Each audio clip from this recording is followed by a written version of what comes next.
yaadannoo artistii beekamaaf jaalatamaa Hacaaluu Hundeessaa godina Shawaa Lixaa magaalaa Amboo amma Bataskaana Yesuusii keessattidha kan nuti argamnu.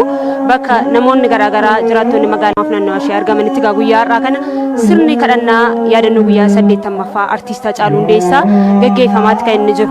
Egaa kabajamtoota hordoftoota OBN sirni guyyaa 80ffaa yaadannoo Hacaaluu Hundeessaa akkasin ilaalaa jirtan Bataskaana Yesuusii Ambootti gaggeeffamaatti kan inni jiru. Kadhannaan taasifamaa jira.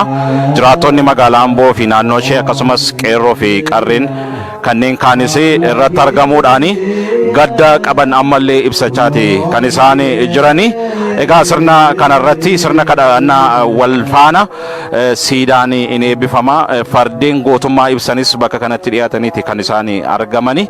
Egaa guyyaa har'aa guyyaa 80ffaa gootaa fi artistii keenya Hacaaluu Hundeessaa sababeeffachuudhaan taateewwan adda addaadha kan taasifamani. Isas wal duraa duubaan hordofnee kan isin biraan geenyu ta'a. Egaa sirna kadhannaa kanarratti abbootiin amantaas kadhannaa taasisaati kan isaan argamani. Kanaan wal birattis egaa maatiin Hacaaluu Hundeessaa keessumattiyyuu abbaansaa amma yoonaa gadda mucaa isaaniitti kanneen hirmaatan hunduma in eebbisu jedhameeti kan eegamu. Dabalataan ammoo bissiin abaaboos siidaasaa irratti in kaama qaamolee adda addaan jedhameeti kan eegamu. Egaa OBN kallattiidhaan hordofee kan isin biraan ga'u ta'a. Akkasin hordoftan isin affeerra. Warri gaarii hojjetan ka'insa gaarii jireenyaaf ni ka'u. Warri hamaa dalagan garuu murteedhaaf ni ka'u. Ijaan kana isiniin jedhe irraa jeffatinaa. Ilmatti kan amane jireenya bara baraa qaba. Ilmatti kan hin amanne jireenya bara baraa hin qabu. Jedhe gooftaan keenya Yesuus Kiristoos duuka bu'oota isaatiin.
qaamolee adda addaatiin yeroo ammaa kana siidaa isaarra kaa'amaati kan inni jiru. Egaa bisiiwwan abaaboo kunis bulchiinsa godina Shawaa Lixaa, bulchiinsa magaalaa Amboo, biiroo aadaa fi turizimii Oromiyaa akkasumas kanneen kaanis bisii abaaboo abbaansaa haatisaa kanneen kaanis kaa'aati kan isaan argaman yeroo ammaa kana.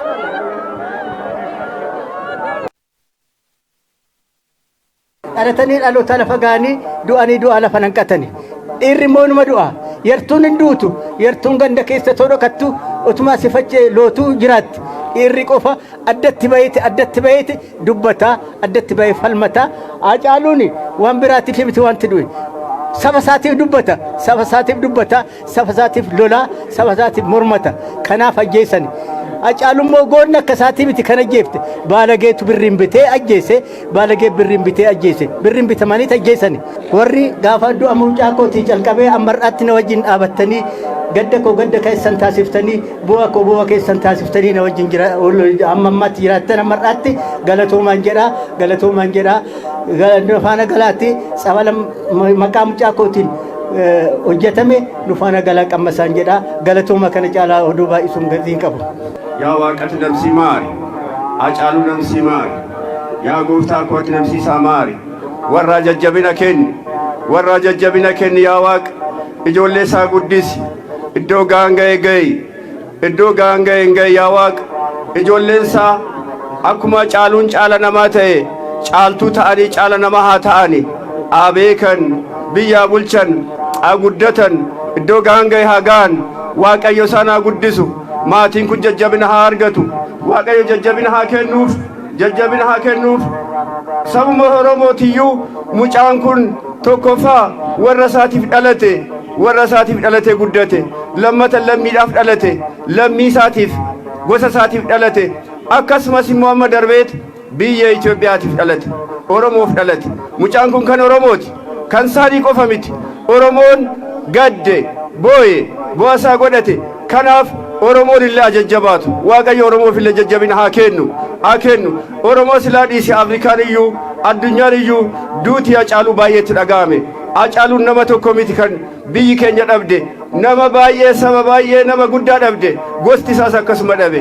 lammiin isaas akkasuma dhabe abbaan isaas akkasuma dhabe ijoollee isaas akkasuma dhabde kanaaf waaqni namsiisaa hamaaru ijoolleen isaa waaqayyo haa guddisu lammiin illee ijoollee isaa guddisaa ijoollee isaa gargaaraa ceesisaa iddoo gaanga'een ga'a uummanni oromoo biraan hafinaa waaqayyo sinaa gargaaru waaqayyo uummata oromootiif jajjabina illee haa kennu nama immoo isa kana ajjeese waaqayyo biraan hafin dhiigni isaa akkanatti lafatti gannamee hin badin dhiiga isaa waaqayyo haa falmu waaqni dhiiga isaa haa barbaadu lammiinis dhiiga isaa haa barbaadu biyyi isaa barbaadu oromoon isaa barbaadu waaqayyo dhiiga isaa hin balleessin dhiigni isaa hin badin waaqni dhiiga isaa hin balleessin warra jajjabina haa kennu ulfaadhaa. Kan daawwachaa jirtan OBN irraa oduu tamsaasa kallattiin isin bira gahaa jirudha. Hooggantoonni mootummaa federaalaa daawwannaa hojii misooma qonnaa naannoo Oromiyaa irratti hirmaatan waan arganitti abdachuu himan. Duulaa Wayyeessaa gabaasa dabalataa qaba. Jilli kun godinichatti giddugalatti sanyiin kuduraa fi muduraatti baay'atu filooraa veej kilaastira paapayyaa avukaadoo fi midhaanota garaagaraa aanaalee dugdaa booraa fi adaa keessatti hojjetamaa jiran daawwateera. Jila kana kan daawwachiisan pirezidaantii mootummaa naannoo Oromiyaa obbo Shimallis Abdiisaa yoo ta'an sadarkaa federaalaarraa jila kana kan qindeessan immoo sadarkaa ministiraatti itti gaafatamtuu waajjira ministira muummee aadde Dammituu Hambisaati. Kaayyoon isaanii guddaan wanti kanaan dura poolisiidhaan ba'aa ture. Hojiitti jijjiiramee lafa jiraayii sanarraa immoo maal barannaa akkamitti isa hojjetame kan immoo caalmaatti babal'isnaa kan jedhu jechuudha giddu galeessa kan godhate. Hooggantoonni daawwannaa kana irratti hirmaatanis wanti argan abdii isaanitti akka hore dubbatu. የተለያዩ አካባቢዎች ከዚህ መሀል ኦሮሚያ ጎብኝተን አይተናል። Giddugala Oromiyaa iddoowwan garaagaraa daawwanneerra. Keessumaa hojiiwwan qonnaa baay'ee namatti tolantu jira. Hojiiwwan kunneen immoo hooggansi Oromiyaa karaa gurmaa'een misooma naannichaa akkamiin hoogganaa akka jiruu fi milkaa'ina galmeessaa jiraachuu argineerra. Keessumaa gama misooma qonnaatiin hojiin kilaastira kuduraa fi muduraa, waldaalee hojii gamtaa qonnaan bultootaa cimsuu, dhiyeessiin maashinaroota qonnaa hojii hojjetameen bu'aa guddaan galmaa'ee akka jiru agarre. ግብርናንም እንደከዚህ በፊቱ በወረቀት ላይ ብቻ ሳይሆን ፕራክቲካሊ በፋይናንስ አግዘን ሆጂ ቆና አከ ከናንዱራ ወረቃ ቆፈረት ሶንታኔ ቀበተማን ፋይናንሲ ገልቴወን በርባችሱ ዲገሬ ዮ አመየስኔ ሁበኖን ደጎጎረ ከናንዱራ ቱረን ከን አከለፍ እጭታ ዋንቴፍ ቆነ ኢትዮጵያ ጉዲሱ ፊ አመየሱን እንደንዳሙ ጀዱ ጅጅኑን አከ ደንዳሙ አርግኔር ዘንድሮ ወደ 4 ሚሊዮን አካባቢ እንደ ሀገር ከምናመርተው ወደ 30%ን ግብ አስቀምጠናል። Barakana lafa hektaara miliyoona 4 ta'u akka biyyaatti misoomsuuf karoorfanne keessaa harka 35 kilaastiraan misoomsine jennee karoorsine. Kana keessaa naannoon Oromiyaa qofti hektaara miliyoona 2.2 milkeesseera. Kana jechuun qonna ammayyaa'ee oomishtummaa fi itti fayyadama teekinooloojii guddate milkeessuun akka danda'amu nutti agarsiisa. እነዚህ ውጤታማ ስራዎች በኦሮሚያ መሰረት ኤክስፖርታችን ላይ ውጤት አምጥቷል። በተለይ ግብርና ኤክስፖርት ዘንድሮ ከብዙ ዓመት በኋላ ጥሩ የተሻሻለበት ያለበት ሁኔታ ነው ያለው። Hojiiwwan bu'a qabeessii akkasii Oromiyaa keessatti hojjetamuun alergii keenya irratti fooyya'insa fideera. Keessumaa bara kana alergii qonna keenya waggaa dheeraa booda fooyya'insa agarsiisuun hojiiwwan naannicha keessatti hojjetaman irraa ka'eeti. Hojiileen Oromiyaa keessatti hojjetamaa jiran riformiiwwan dinagdee biyya keessaa qophaa'an hojiitti hiikamuu eegaluu isaaniif illee agarsiistuudha kaasu hooggantoonni kunneen. Hojiiwwan kunneen naannolee birootti eegalamanis hojiin naannoo Oromiyaatti hojjetamaa jiru kun muuxannoo waan ta'uuf babal'achuu qabaas dhaamaniiru. ባለፉት 2 ዓመታት በተሰሩ የኢኮኖሚ ላይ ባሉ ሪፎርሞች የፖሊሲ ማሻሻያዎች የተለያዩ ድጋፎች waggoottan lamaan darban hojiiwwan riifoormii hojjetaman fooyya'insa imaammataa deeggarsi garaagaraa keessumaa qonna irratti kan godhame jijjiirama kana fakkaatu nutti agarsiiseera. Kun immoo waggoottan kunna dhufaniif guddina galmeessuuf karoorsinee fi galmoota kaa'annee milkeessuuf haala kana mijeessuudha. እዚህ ስራ በሌሎች ክልሎችም የተጀመረ ስራ ነው። በሁሉም ጋር ግን በደንብ መዳረስና መስፋት ይኖርበታል። hojiin kun naannolee biroottis eegalameera. Hunda bira ga'ee garuu sirriitti babal'achuu qaba. Wanti Oromiyaatti argine kun hojii riifoormii dinagdee eegalle cimsinee akka itti fufnuuf nu gargaara. Waan kanaan dura sadarkaa poolisiitti ba'aa ture lafa bu'ee akkasitti arguunsa isa kana fakkeenya fudhatanii bakka hundatti bakka biraan ga'amnetti babal'isuun akka danda'amu ta'uu saalaaleera jedheen ilaala. Kana keessatti immoo cimina jiruu fi hanqina jiru tokkoon tokkoon geggeessaa ilaalee jira jedheen ilaala. Kanaaf bakka babal'isutti asirraa galtee argate caalmaatti babal'isee caalmaatti guddisee naannoon hunduu bifa kanaan akka deemu hin godha jedhee yaada. Hojiin naannoo Oromiyaatti bara barnootaa 2013 milkeessuuf hojjeta.